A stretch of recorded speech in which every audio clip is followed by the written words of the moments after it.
Well, Ali, thank you for having us here. Beautiful Nashville. We're at Nashville Soccer Club, and obviously we're going to talk about that and this very exciting role that you're in now, but we're going to take it way back to the very beginning. Yeah. So, talk about you growing up. Isle of Lewis. Yeah, yeah. It's a little bit far away from home. You know, Lewis is still home to a certain extent, right? It's where I grew up. I was there until I was 18, finished high school there. I was at the Nicholson Institute. I was playing football with Ross County in Dingwall for about 3 years. Inverness girls, so I know, I have to represent. So I was in Dingwall for a little bit, and then I came back. I then went down to Glasgow. I was with Partick Thistle for a little bit.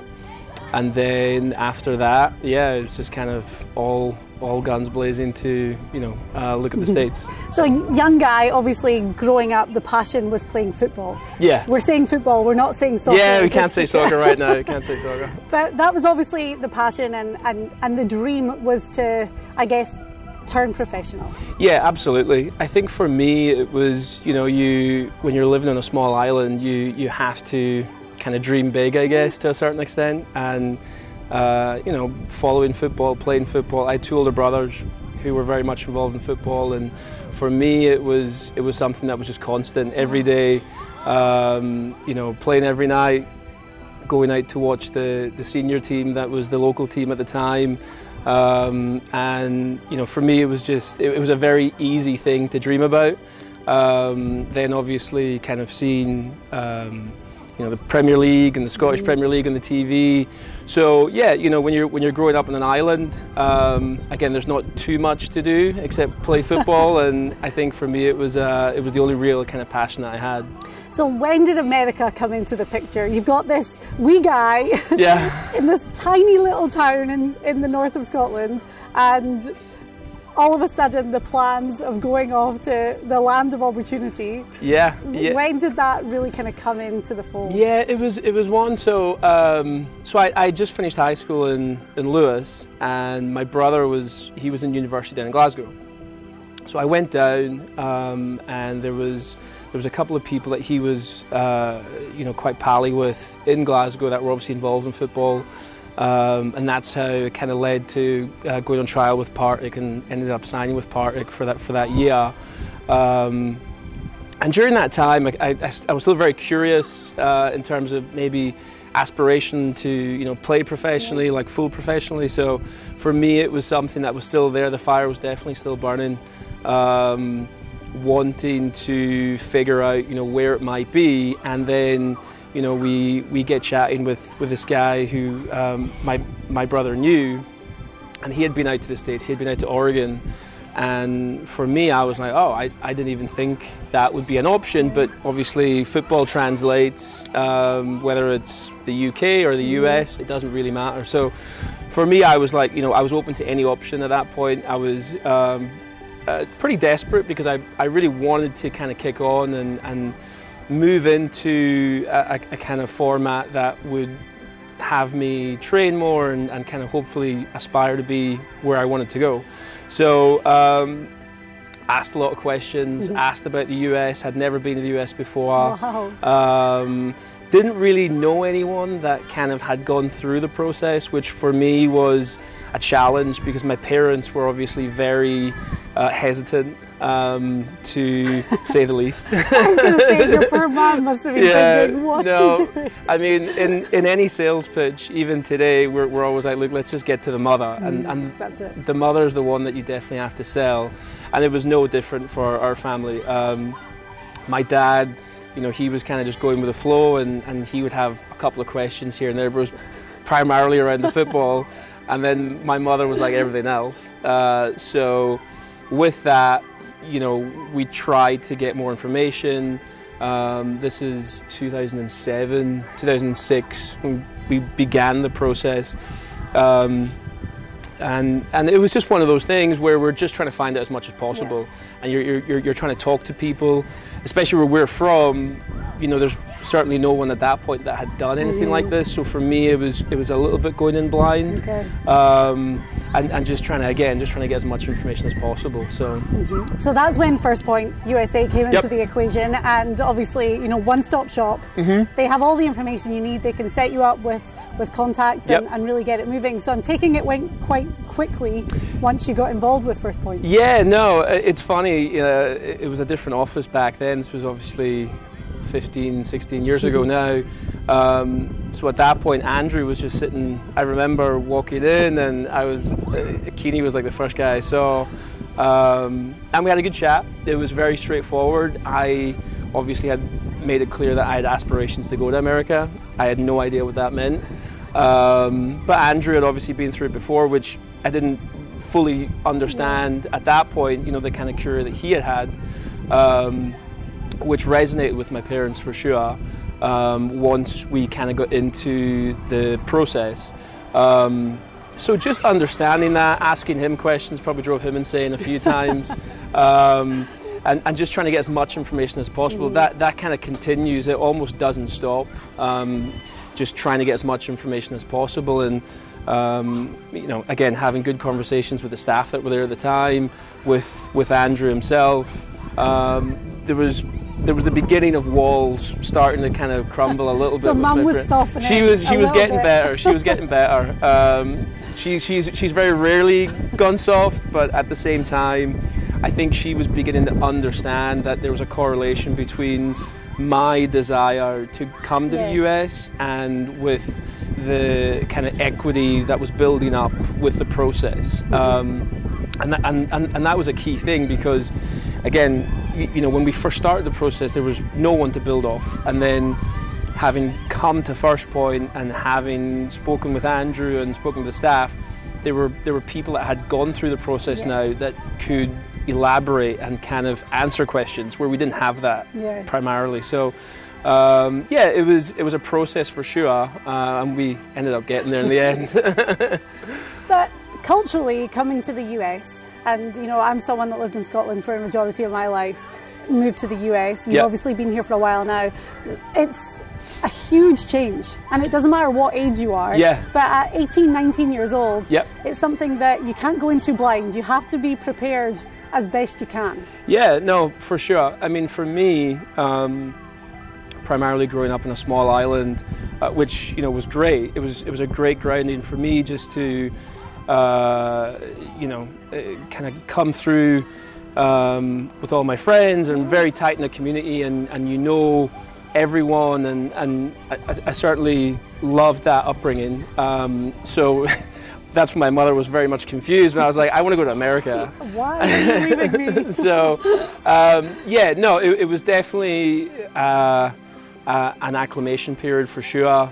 You know, you're going to a supermarket in Lewis and you've got maybe 2 or 3 choices of cereal, whereas you go to a supermarket here in the US immediately and you've got like 25, 30 different brands of cereal. It's a grocery store. A grocery store, yes, yes, very, very, very good. So there was just, everything's different, and I think that's part of the process as well. It's trying to establish a mindset that, you know, you can overcome these things in terms of living in a different country. I think we were talking prior about missing birthdays and weddings and all these different things, and I think sometimes you have to come to terms with that. That's something that some people don't really realise, that, you know, you can't just drop tools and head back to Scotland whenever you want. You know, there's a commitment not only from my family and myself, but also from the universities and what they're prepared to do to offer you this, you know, unbelievable opportunity where,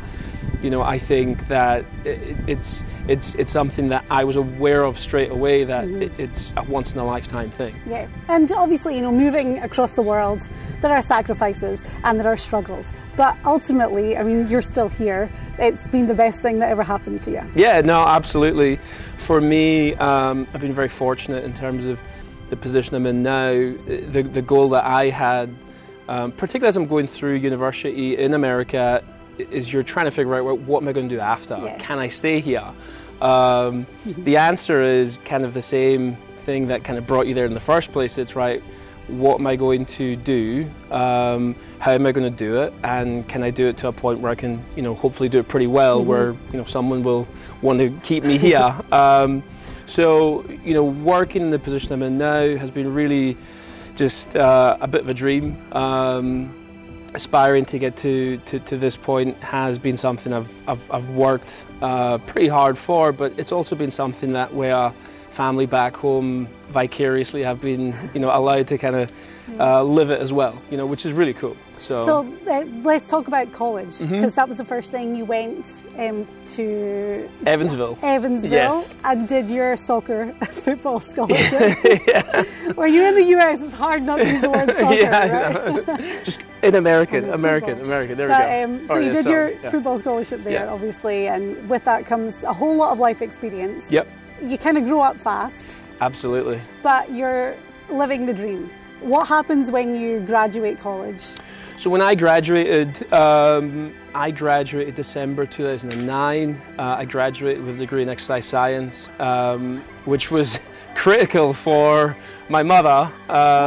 You have to get the education. Have to get the education piece, and that was really important for her. She was a nurse, so from that standpoint, she wanted something that I could apply, and this was a family decision. It was something that she wanted me to get a degree that I could apply in the UK and the US, and exercise science was the one that we kind of agreed. I was going to potentially do physical education in Edinburgh before, so the exercise science piece was an easy transition to kind of hone in on.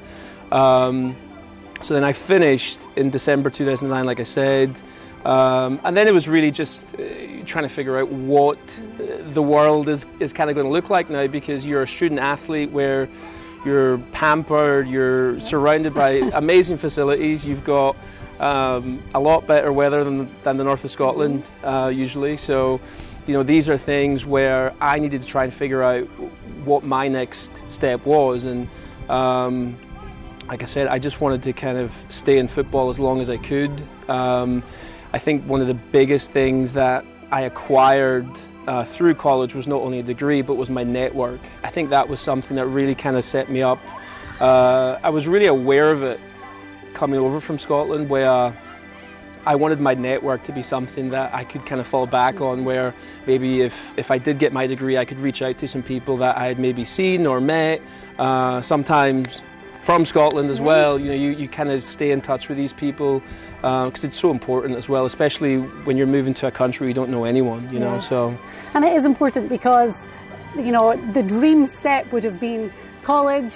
Well, dream for maybe you back then. Yeah. And for a lot would be do your scholarship, turn professional, and have this professional career. Yeah. But then you maybe knew at the back of your mind that maybe the professional playing career was not something that was going to work out. Yeah. So you have to have other options and explore other avenues. Absolutely. When I first came, when I moved from Glasgow to Indiana, the mindset was only to play pro. To be honest with you, I thought, in the back of my head, I was thinking, can I just get away with doing the bare minimum education-wise? And you quickly figure out that that's not the case, you know, and, you know, you have to apply yourself, you know, 50-50 for sure, sometimes even more so in the education standpoint. And that can be hard to juggle. I think a lot of people don't realise that you have to have certain grades and do well in school to have the privilege of being able to do the sport. Yeah, absolutely. You know, when my first semester, my GPA was not great, and I got pulled by the coaches, and but it was really, it wasn't me not applying myself, it was more, there was so many unique and different things going on that, yes, it was an acclamation, but it was something where, like, everything was just brand new. Like, going to classes, walking around a campus in America. It's the kind of stuff you've seen in Saved by the Bell. And exactly. TV shows. Well, that's part of the glamour, I feel like, as well, that draws you. Again, living on a small island in the north of Scotland, you know, the movies that you see, and you know, like you said, Saved by the Bell, American Pie, all these different things. It's glamorizing the US, and I think that kind of plays into your mindset a little bit. It's like, I want to do that, I want to experience that, and then lo and behold, it does happen, but then you realize as well that you have to put in the work, not only on the field, but obviously in the classroom as well. And I think that's what my coaches were trying to say, because they had obviously had international players in the past, and they just wanted to try and make sure that, you know, your focus wasn't just on the field. You know, you had to make sure that you were looking after stuff in the classroom as well. So you realise after graduating that maybe the professional playing route is not the one that you're destined to take, but you've built up this amazing network.